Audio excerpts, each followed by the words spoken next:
d'avoir accepté notre invitation pour faire l'interview. Avec plaisir, avec la marque Bols. Donc je vais poser quelques questions pour savoir par rapport à Bols, mais pour commencer j'aimerais bien parler sur toi.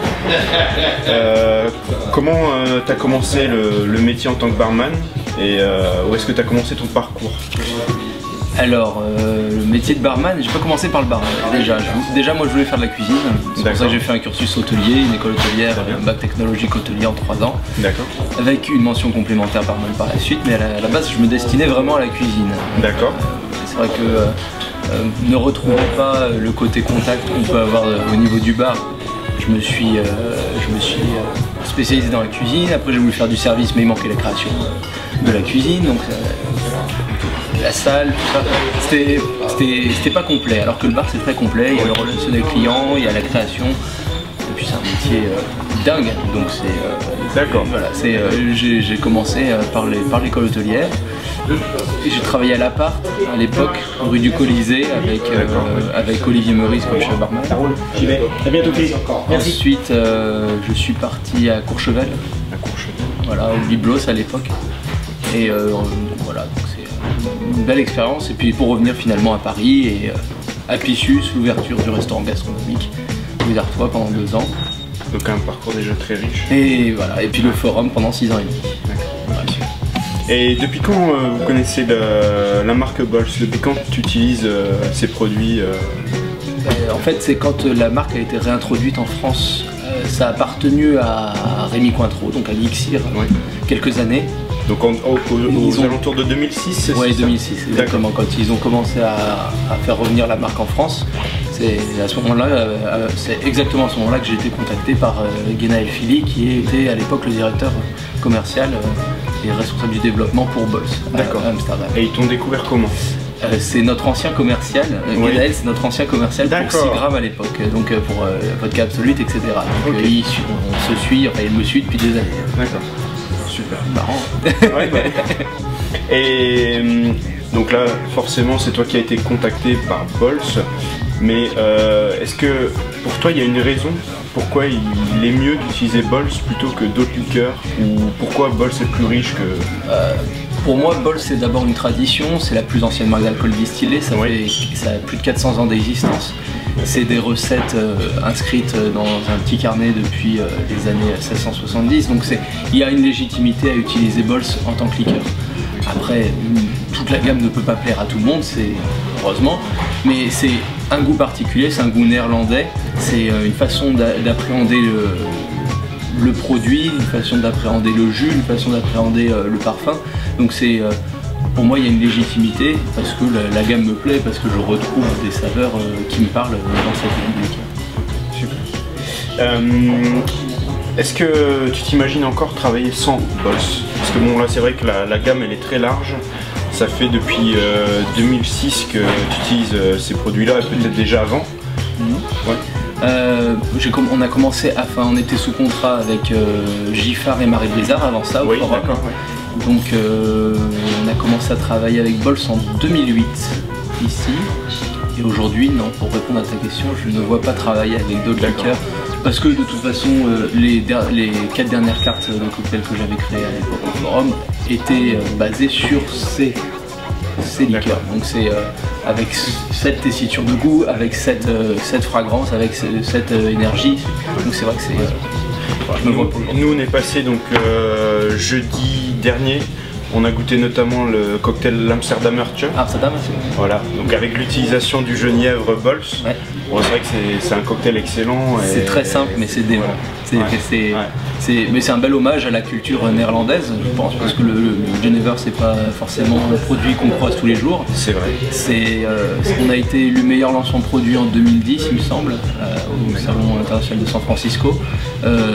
C'est une saveur à part, c'est un mix entre le gin, donc l'ancêtre du gin, mais c'est aussi très maltais, donc ça rappelle quelques blends. C'est très complexe. C'est un produit que j'affectionne particulièrement. Et du coup, est-ce que tu penses que le Genever de Bols notamment serait un produit qui devrait ou qui pourrait être plus utilisé dans les années à venir? Ou est-ce que oui. Définitivement. Oui. Définitivement, pour la simple bonne raison que c'est quand on a lancé Bols Genever 1820 il y a 3 ans, on s'aventurait un petit peu, on était confiant sur la qualité du produit. On a lancé par la suite une version âgée 18 mois en fût limousin. Et là, pour l'année prochaine, on est encore en test, on lance Bols Genever 21, qui est une expression un petit peu plus légère en malt, plus proche d'une vodka, mais avec quand même l'aromatisation au Genever, donc c'est un peu plus consensuel, peut-être moins marqué malt que le Genever 1820. Mais oui, c'est. Et ce sera également pour l'utilisation dans des cocktails? Complètement. Ouais, complètement. Pour tout ce qui est Genever & Coke, etc. Mais... Et dans ce cas-là, ça serait plus pour renouveler ou est-ce que ce serait aussi, par exemple, pour remplacer un alcool comme le gin? Je pense que ça a sa place avec la catégorie des gins. Je suis pas sûr que ce soit pour remplacer, mais je pense que c'est plus un accompagnement. Et les gens sont très réactifs quand on leur fait goûter, généralement le cocktail, ils sont surpris. C'est quelque chose qu'ils ne connaissent pas, à part s'ils ont été élevés en Belgique ou dans le Nord. Donc c'est vrai. Les gens sont généralement surpris et agréablement surpris. Quel liqueur de la gamme Bols préférez-vous ou tu utilises le plus souvent? J'aime bien la crème de cassis. Ouais. Bizarrement, peut-être un petit clin d'œil aux origines françaises, je sais pas. Non, j'ai pas de préférence. J'aime bien travailler les nouveautés. Ouais. J'affectionne particulièrement Honey et Bols Yoghurt. Ouais. C'est vraiment deux produits sortis. Il n'y a que Bols qui fait ces liqueurs là. Honey, il y en a d'autres, mais c'est à base d'eau de vie, alors que nous on est vraiment sur une alcool nut. Ouais. C'est le miel pour le miel, le yogourt, le yogourt il est fou. Ouais. Ça a été une claque quand j'ai goûté il y a 3 ans, ça se mélange avec tout. Bon, moi personnellement je l'ai dégusté donc au musée Bols à Amsterdam il y a 2 ans déjà, et là on l'a dégusté donc jeudi dernier en cocktail. En Tiger Snyder, non? C'est ça. Avec les Frosties. Excellent, excellent, donc c'est vrai que c'est quelque chose vraiment de nouveau. C'est quelque chose qu'on essaie vraiment de faire, d'amener, on est une vieille marque, on est une marque ancienne, on a un passif, un héritage, mais on essaye de se pousser vers le futur en cherchant toujours des nouveaux parfums. Et justement, donc, tu m'as dit que tu as travaillé en cuisine auparavant. Est-ce que tu penses que c'est des produits qu'on peut utiliser en cuisine? Oui, complètement. Je pense que le yogourt, je voulais faire un essai pour faire un sorbet yogourt, mais j'ai pas la sorbetière malheureusement. Donc, mais je désespère pas. Mais oui, complètement. Oui, j'ai un ami qui utilisait du cacao blanc pour ses émulsions. Donc pour ses émulsions avec un Saint-Pierre. Et une émulsion gingembre cacao blanc. Super. Donc oui, c'est tout complètement. Excellent. Bon, au cas où, pour l'essai, pour faire le sorbet yogourt liqueur, je pense que voilà. Je pense que éventuellement les portes sont ouvertes. Avec grand plaisir. Donc on pourra en reparler. Personnellement, je connais pas du tout le Honey. Honey vient juste d'être lancé. Ouais. Donc c'est notre dernier petit bébé. Donc c'est une liqueur de miel avec des miels très floraux. D'accord. Donc on a pris le parti pris de faire une liqueur de miel très florale avec des notes de rose, des notes un petit peu orangées, un petit peu de vanille, très légère. D'accord. Mais également très puissante en goût, mais pas sur le côté eau de vie.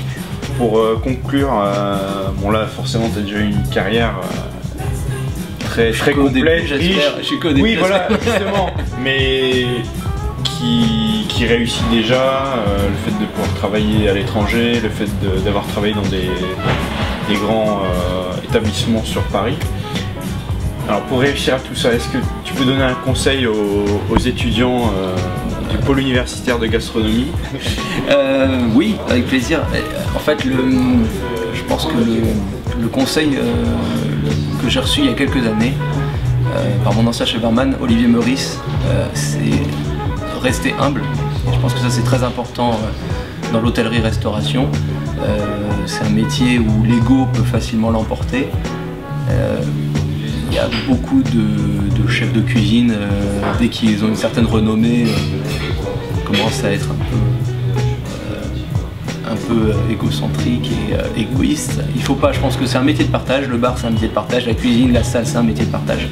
Donc il faut faire ce métier en toute humilité et puis c'est surtout un métier qui demande beaucoup de travail personnel. Ça c'est malgré tout vrai dans tous les métiers, mais quand on se spécifie, que ce soit dans le bar ou la pâtisserie ou la sommellerie,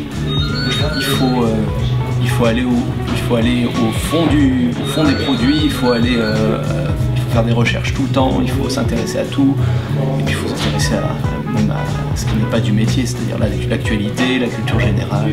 Donc oui, c'est du travail et de l'humilité, je pense que voilà. Super. Ça définit bien. Joseph, merci beaucoup. Merci à vous. Et puis, espérance de peut-être se revoir dans l'avenir. Avec plaisir. Merci beaucoup.